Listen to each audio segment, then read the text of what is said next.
Yes. He's going to moderate it. So have it. All right. So I'm Brooks Salazar. I'm an executive board member of the Key County Neighborhood Council. I'm also PCO chair of the 34th Democrats. So, so starting far left, let's go ahead and let's get an opening statement. First up, why are you running specifically, and specifically, why now? So introduce yourself and go ahead. Wow. So first of all, I am really nervous to be in front of such a distinguished crowd of labor, but at the same time, I feel like I'm home. Like literally. We had an election that took place in November. And that election brought to office a really conservative individual. Irrespective, I know that some of our membership, God knows that 117, we've got very conservative members. And so looking at that, but looking at the policies that those folks represent, they are in contrast to our policies, to our values. And so what we saw there is really a microcosm of what's going on in Burien. And as we try to defend ourselves against the attacks, the onslaught that Trump represents, we try to institute a community-wide ordinance in Burien that created a sanctuary city. And it was appalling the level of disgust from our policymakers there in Burien that don't have the capacity, the foresight to be inclusive. And so because of that, that pushes me to say, you know what, as a city resident, we can do better than that. And so that's what pushed me to run. Not only that, it's not just about running a candidate, it's about creating a movement. And so we're able to create a movement. Every single one of our municipalities, we create a pipeline of leadership that's going to take over and really talk about our values. And that's what's missing, and that's what was missing in the last election. And so we've got to start somewhere. And that somewhere has been Burien. So that's why I'm running. All right.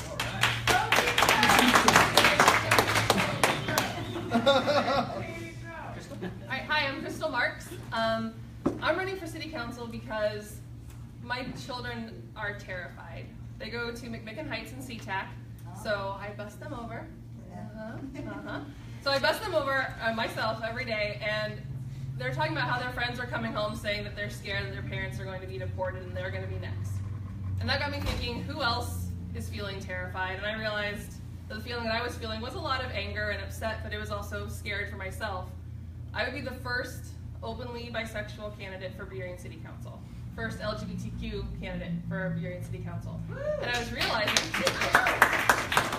realizing that it's a matter of representation for me. So it goes deeper than the kids who are scared and the parents who are scared. It goes to our kids seeing people that are like them on city council. And that was huge. I worked for the Aerospace Joint Apprenticeship Committee for just under a year before I had my youngest daughter. I worked with over 350 apprentices that were machinists throughout all of Washington State. And I was thinking back, how terrified would they be now that they're in this amazing 4-year program, getting an education, going through wage increases that are guaranteed to them, that now they might feel that this is threatened to them. And that is terrifying, all the hard work that they've put in, people that didn't want to go to college in the first place or that have always dreamed of it and now have this chance, that programs like this might be stripped. So that's why I decided to run, to actually do something and to turn my years of grassroots activism into actual political action.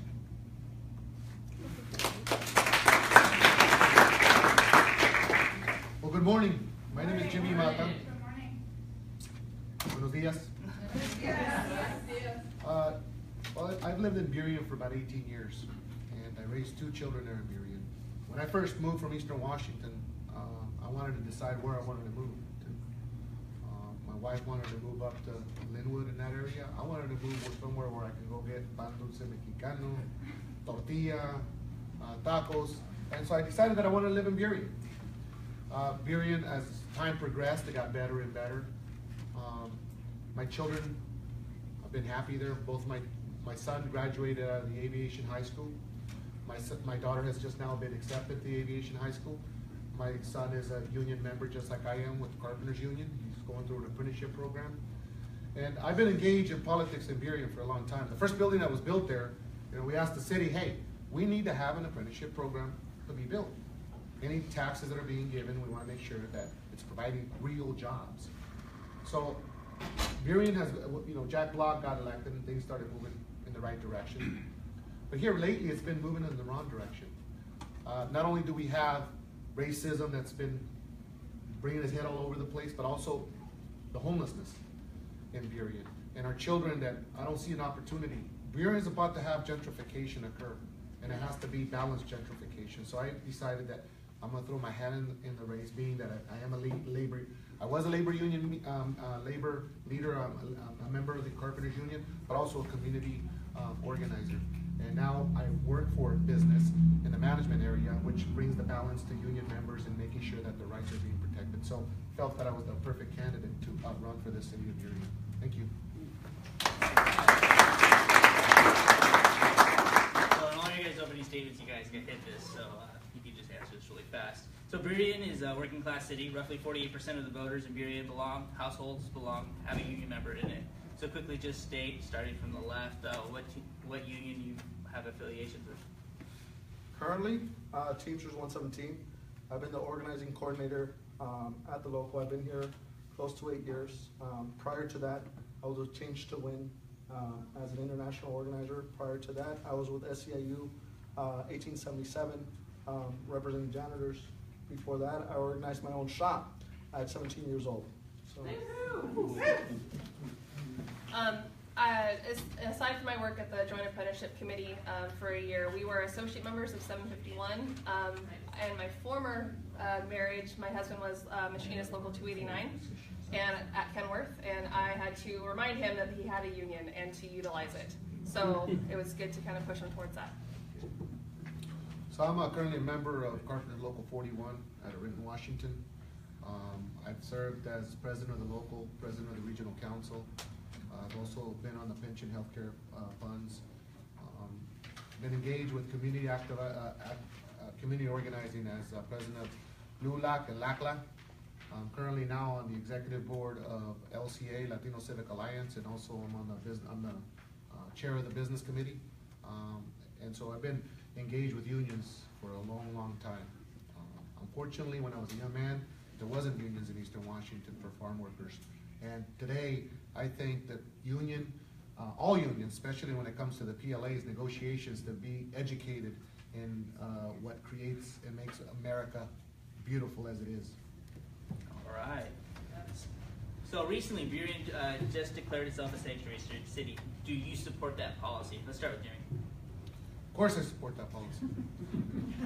My friends and neighbors support that policy. Reason why is because, look, this country was built on immigrants. The question is, what happened? Well, the word got, the definition of undocumented illegal aliens it was a scare tactic. We used to be called settlers, and the word changed, right? And it changed to create fear. And that fear because things are changing every day. I will continue to support a sanctuary city. I think it's not only fair, it's a human right. People shouldn't be terrified of living in the community. And I'll tell you how far back I go back in supporting Sanctuary City. When Officer McLaughlin and Burien decided they were going to be doing joint raids with immigration at the Seahurst department because they had seed money, I went out to Seahurst and translated everything in Spanish and said, hey, we need to be there at this meeting. And I spoke for everybody, and I said, look, if you don't stop these joint raids, we're going to be protesting the Burien Police Department every day until the rats go away. I definitely support it. I think the only thing I don't support is how much convincing it took 4 and 3 to go for it. So only 4 went for turning it into an ordinance. I think it took way too much for the deciding vote, which was Steve Armstrong, who I'm running against, to switch over. That should have been a basic instant yes. You see the people of the city wanting it, and that is your most important job as a city council member, to represent your city. It's to take care of your city, and by taking care of your city, you're taking care of those who live there. And too often I think we're seeing those who live there being those who show up to council meetings, which are usually the old angry white guys or the old angry white girls, and that's fine. But there's way more to Burien than that. I live in Boulevard Park. I am surrounded by people who, if this ordinance was not in place, would be terrified every single day, and they still are scared every day because they don't know which way this might go. Whether this can it be revoked? Are people going to protest against it? Are we going to be annexed out of Burien? There's a lot of concern there. So I'm really glad that we have it in place. I think it should have been done a lot quicker and swifter and with a lot louder proclamation without needing people to come into Burien and support it, but I'm glad that it's there. As Teamsters, we represent the police officers that, in many jurisdictions, that would have to enforce some of these ordinances. And it's really hard, coming from a Latino background, an immigrant background. And we've got to balance that. And the last thing that our own members have told us is that they don't want to be placed in those positions. And so the reality is that 287G, which is the real policy part that sanctuary cities are attacking, is what we need to do. Local municipalities are wasting too much money in enforcing federal regulations, and that just has to stop. And that's the main part of what sanctuary cities are trying to do. Not only did we support it, but as a Teamsters, we held the organizing meetings here in our hall to make sure that those organizers could go back into the community and get organized and make sure that that policy was fought for. So if you're talking about supporting it, we provided the space to make sure it happened. Don's one of those angry white guys in Burien, just letting you know that. What kind of angry? Yeah, there are two kinds of angry. Alright, there we go. So, municipal workers employed by the city of Burien are largely unorganized, except for a small subset of public work Teamster members. As a city council person, will you act as the employer for that workforce? As you act as that employer for that workforce, do you commit to neutrality if your workers pursue a union? Let's start with Pedro. I've been an organizer for the last close to 8 years here at the local. There's nothing worse than to see the fear in the eyes of someone that's trying to get a better life. I've seen it firsthand when a person has to make a hard choice between having to pump gas in their car or having to go to get something to eat while they're at work. These are real stories, and they're horror stories. And it's a lot of secondary trauma that we deal with on a constant basis. And the last thing I want to get is to be on the other side of the wall and not have a heart to look at people struggle. So as far as an organizer, what I bring to the table, I think what we need is a shop steward inside the city council, making sure that our folks are taken care of. Because workers, all work is dignified, and nobody should be criminalized for the fact that they want to get organized. I completely agree. If people want to unionize, my job on city council is to step back and allow them to take the process that they need to take. And if they ask for support, I give them support. That's it, period. It is not my job to push away from unionizing. It's not my job to drive that at a city hall meeting. It is to support the people that work in our city. And that means city staff, other city workers. That's my job. And I will do that exact thing. I've never been in the position to do it before, so what I would do is turn to people who would hopefully be with me, as well as the local unions, and ask for advice, because that I know is where the expertise lies, and I know where my knowledge ends, so that's what I can commit to. Well, with me, I'm on management side now, and so I actually had a situation where a worker was gonna get reprimanded, and I told him, hey, you should, I actually called his business agent and asked him to be there. I said, you know, these guys are your attorney. If I do something wrong to you, they're supposed to protect your rights. She didn't want him in the room. I do strongly believe that workers should have someone there to help them through the process. You know, there was a union leader who's no longer here, passed away from cancer, but I remember when I took on the management role for the union, he goes, Jimmy, just remember this. There's the mechanics of a union, and then there's unionism. And you're there to give it balance. Yeah, we at the MLK CLC just went through a strategic planning process with our 154 affiliate unions. A very long process. We came up with 2 clear mandates: growing the movement and building power for workers. To that end, it is no longer enough to have elected officials who support us in name only. We need co-conspirators. Does that resonate with you? Are you excited about the idea of a partnership with organized labor? Are you willing to take risks and try out creative policies like community benefit program agreements and creating pathways to unionize non-traditional workforces? And let's start with Crystal. Cool. My whole life has been about grassroots activism. So that, if you know anything about it, you know that is a string of risk after risk after risk of asking people to form coalitions with you, of forming partnerships, and not knowing if this partner is on good terms with this partner, but asking anyway, and you being the bridge for that, being the point person that they communicate with, just in case there's bad blood between them, but saying, you know, we have this common goal, and we are going to shoot for it.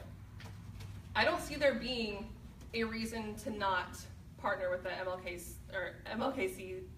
CLC. Thank you. CLC. It's a lot of letters. There are a lot of He's letters. getting angry. I was born with 8 names, so trying to do lots of abbreviations doesn't work for me. So I see nothing wrong with that. I see only good things that could happen from partnering, in that you are bringing more opportunity to the city. You are building coalitions and tying people together, which is exactly what needs to happen right now when things are so divided, especially in South King County, where all these cities are fighting the same battles, but not together. And by partnering with Union and making labor strong and ensuring that our people are happy and taken care of, for the whole of King County working together for that, I think that is the most beautiful thing that you can do as a council member. Heather? So, when we talk about community benefits agreement, we got to take into consideration maybe some of the historical things that have happened to exclude people that don't traditionally have access to this, right? So, people of color, minorities, we're talking about union, labor piece. But the interesting thing, I was just having a conversation with Stefan, that when you talk about policy and labor piece, you can only do it either on public land or in a project that's going to give resources directly back to the city. Otherwise, you can't really dictate to McDonald's how much they're going to have labor piece with their employees. No. Imagine if we created a fund in every single municipality that in order for them to build, in order to operate, 1%, 2% of that revenue investment had to come from the city. Imagine that for a minute, and walk with me the ability that we would have then to dictate policy. And the ability that we can go ahead and do that, it's because they can't operate without a business license. So if we've got a monopoly on the business license, we can dictate the terms on how those businesses are going to be opened up and how they operate. And now we're talking about creating policy and labor peace agreements for everyone, because God knows that the NLRB is not enough, and it's never been enough, especially after they passed the Wagner Act, to give us the right to organize. So let's go ahead and take this back wherever we can, at every level. And if they file a lawsuit, that's fine, we'll take them on too. Let's use our resources, our collective resources, take on the fight. And that's what's going on in that's what's going on in Seattle, and why not use some of that example and apply it to Burien. In terms of non-traditional organizing, Uber's at the forefront, right? But there's a lot of misclassified employees out there that we can do better for, and we need to create new policies and not be afraid to experiment. So in terms of being a co-conspirator, let's do it. That's why we're running. We're not politicians. I'm not a politician. You're about to be one. Well, that's a good question.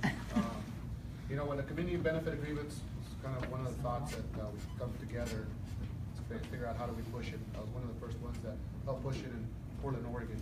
You know, we organized around it. We brought community members to be able to go out and make sure that it gets past the city ordinance in Portland. Burien, I would like to see that. I mean, you know, I know for a fact that Burien is going to change. It's going to grow. I want to make sure that when it grows, that there's smart growing, that there's an apprenticeship program where children can be trained to be able to get good paying jobs. My son went through an apprenticeship program, is paying for his own college. By the time he graduates, you'll have 2 degrees. 3 actually is going to be going to the university at night. So here's a young man who did not have the ability, he had the ability to go to any college, but he said, you know what, I want to go into the trade. But more than anything, I think that we forget that we have the workforce component, but we also have the business component. And too many women-owned and minority businesses are not being given opportunity to procure work where they end up having to pay for taxes to build these buildings. We need to figure out how do we bridge that and making sure that not only do they become union contractors, but that they understand the process to get there.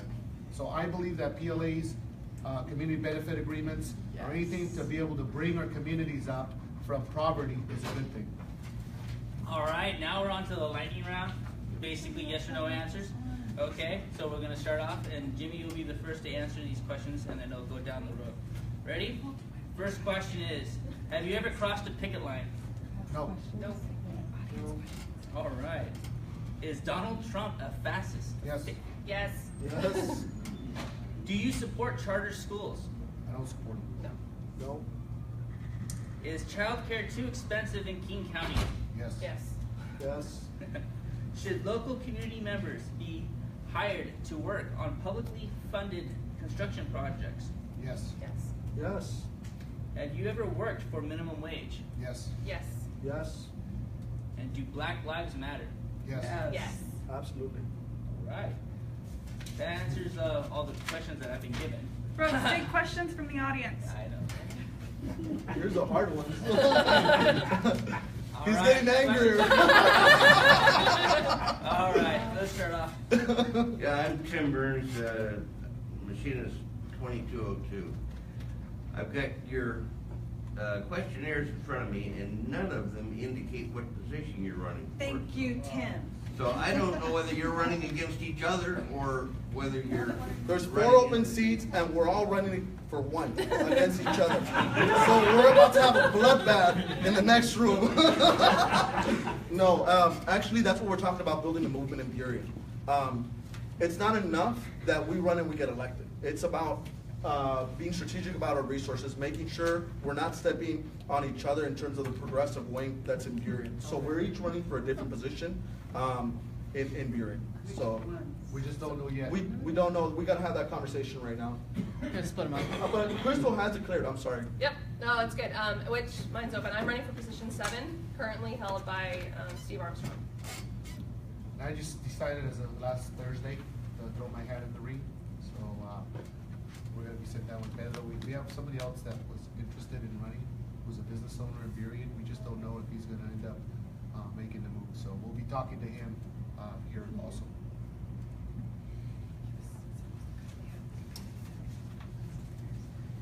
Hi. So I work at Highline Schools, and so I have a question for you. Youth violence is traumatizing our youth and community, and our Highline senior class has had experienced 4 murders and 1 suicide. But the answer from Burien is more policing and gang crackdowns and gang injunctions.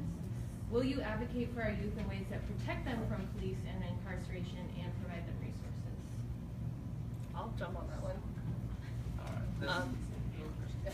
So I have students in the Highline School District. I mentioned I have 2 sons that are at McMicken Heights. They're in 2nd grade and kindergarten. I have taught free self-defense classes and bully prevention and bystander intervention classes for the last 6 years. Bystander intervention last year. So what that means is, to answer your question, yes, I will advocate for the safety of our students. That does not involve bringing in more police that could threaten students that are already feeling the threat of ICE or of police or of feeling targeted already. I think by doing that, you need to look at educating students on not just how to protect themselves, I didn't mean that with just self-defense, but how to look out for each other, how to analyze their safety at home and in their communities, and how to help them to feel empowered on their own as well. So when they are at school and they're away from their parents, they feel safe. How to know who to contact and have a safety network built in that has their buy-in, so that they feel like they have ownership in their own safety and take it into their hands as well. Jimmy? Well, when I grew up, I remember that it was very difficult in our household because you had to pay the insurance, or you had a faulty light, or you had bald tires, or the car wasn't, the muffler was broken. But it's the only means of vehicles that we had for my parents to get to work. And then so I ended up falling into the cycle myself, and I ended up going through SR, the high risk insurance because of tickets. So I went through that hard life, and I got to tell you that more police is not the answer. A skateboard park is not the answer. We have a lot of children that are going to school that their parents are working 2, 3 jobs to survive. That's right. We have parents that are going through challenges of their own, whether it's through substance abuse. And we need to set up programs where there's actually a place where they can go after school, have a hot meal, be able to have a tutor to sit down with them, where us here in the community can go in and help participate with helping them to do their math or their English or some of their homework.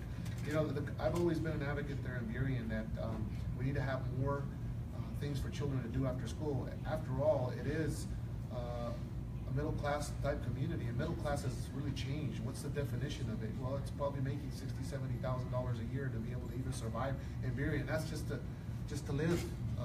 So the reality is that policing is not the answer. In fact, I just had this question asked about adding more police officers. I don't think we need to add more police officers.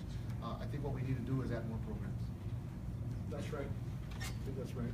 I grew up in Compton in the late 90s. And I can tell you firsthand that out of the 24 men that grew up around my neighborhood, only 3 of us made it out in a real way. They're either in prison or they're dead. And 3 of us made it. And so when we talk about firsthand the violence on the street, I know exactly what that looks like. And so I'm lucky that I'm not a statistic. And what I can tell you firsthand is that having racist police pull you over, profile you, and lock you up and put handcuffs on you is not the solution. It only creates more anger in the community. What I can tell you is, yeah, we need programming. We need to make sure that people have a good level of income in these communities. The only thing that brings people out of poverty is having a good wage, a good job. And so the reality that moving forward in Burien, what we need to do is look at what are the programs that we've got available. We need to make sure that we've got restitutive type of programming inside the schools, right? When we're talking about not having to put them through the prison industrial pipeline from school into the prisons. So it's hard. It's a hard problem. But we need to make sure that we're investing in that future. And that's something that unfortunately we haven't been doing well, either in the schools or in the community. John? Yeah, I don't know if I have a question as much. Appreciate you guys stepping up. I know the bravery that takes, and I think you're going to feel and see a lot of support from folks in this room and beyond. A couple of points I'd like to make. First to Pedro, you talked about your history, and and I know what you mean about the men in the neighborhood, the number 10, and et cetera. But you said you're glad you're not a statistic. You are a statistic, just not the ones they use to define us. Right. You're a very Yes. positive statistic. Yes. And then to all 3, there was a question earlier about in where you act as an employer with the city of Burien and unionizing efforts. And I heard kind of a universal statement of respecting it and neutrality and letting the process go. Again, not really a question, more of a statement. As far as goals go, I don't think that's enough. I think that there should be a mindset of creating a policy where you can of immediate voluntary recognition when those folks step forward. Nicole? Nicole Grant from the Martin Luther King County Labor Council. I'm actually going to throw this one at Crystal, but I'd love to hear what everybody has to say. And thank you for being here and queer and dear. You mentioned in your opening statement that you had a partner who was a union member, and you had to elevate their consciousness about what it meant to be a union member. Well, if we get our way, and I'm really feeling this slate, and you guys are running Burien, I want to know what you could do as a city council to take the 48% of Burien that lives in a union household and help them elevate their identity as workers and as union members and as community leaders with power. Yeah, no, it's a great question. I think something that needs to be done is celebrating it, honestly. Is celebrating the fact that 48% of our city are unionized in some way. And that means in a public manner, so that the rest of the city sees that this is something that should be celebrated and should be encouraged. And if that means, we have enough of the other types of celebrations in downtown Burien. We have Wild Strawberry Days, and we have mini art walks and tons of stuff. Why are we not celebrating the people that make it possible to have Wild Strawberry Days and to have these type of celebrations? We should have something just like that. And that becomes a recruitment day. That becomes an education piece. There are things that we can do during that time while we have a captive audience to be able to talk about the benefits of unionization and what that covers. And to then also, on the flip side, a really easy way to talk about how bad right to work is. And being able to talk about both those at the same time while celebrating people, I think would be fantastic and is well within a city council member's right to do.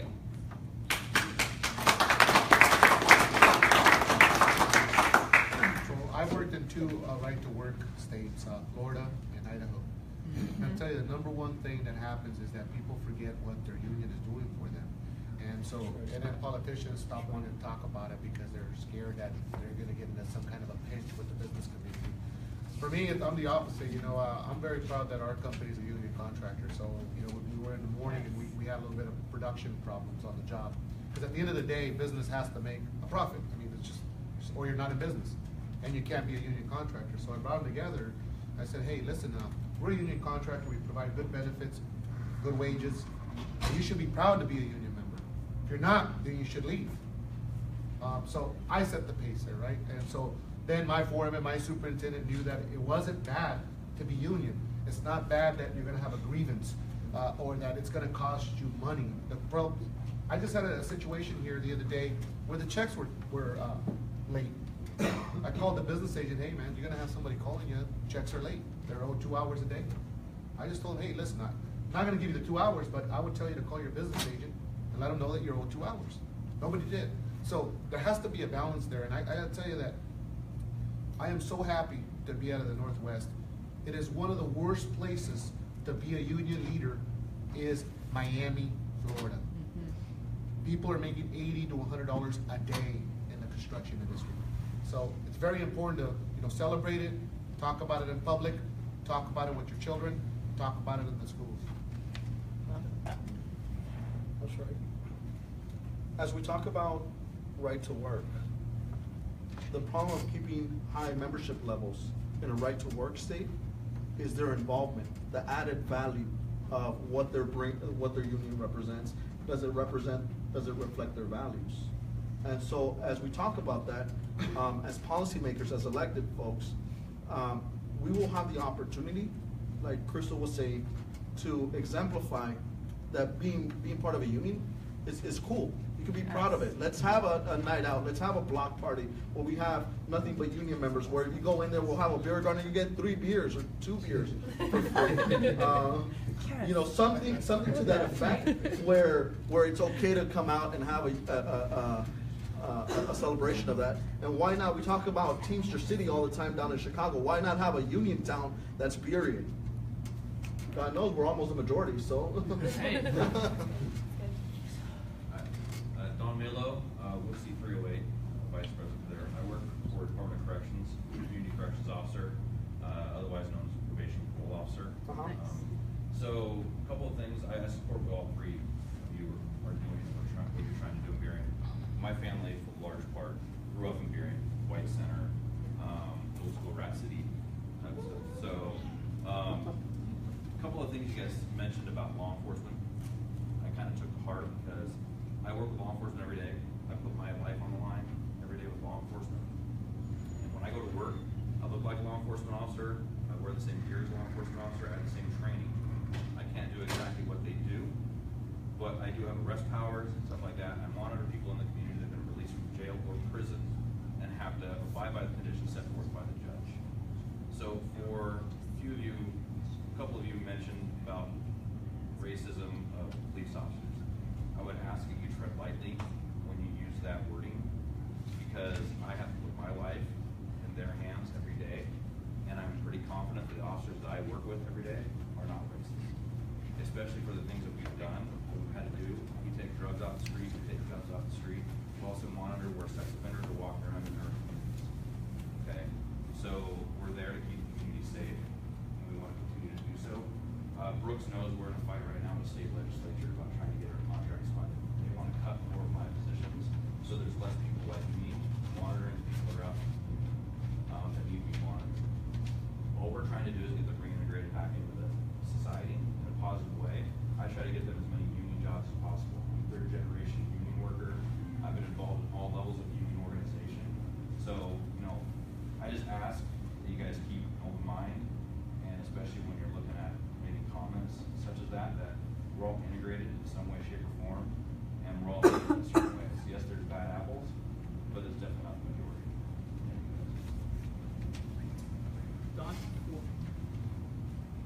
Don Bennett, letter carriers, and that angry old man in Burien.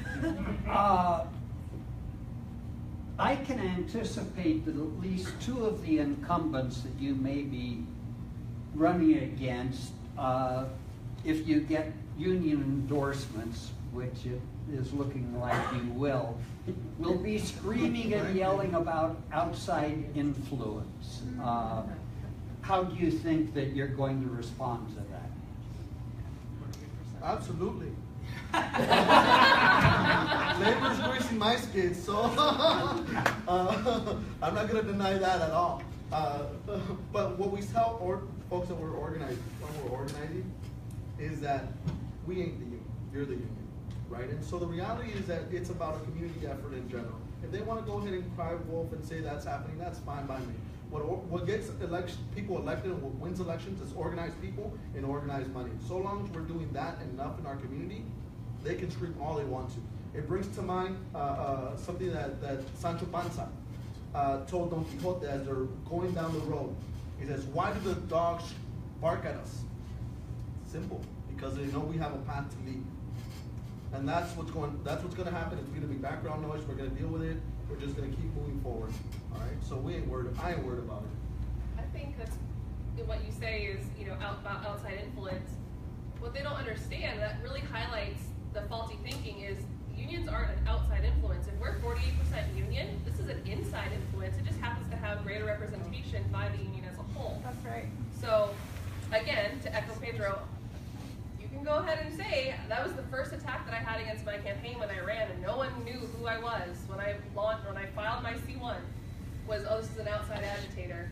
I've been living in Burien for a couple of years. My husband's grown up here, but unions aren't an outside influence. Unions represent the people that live in the community. So that would be my direct only comeback.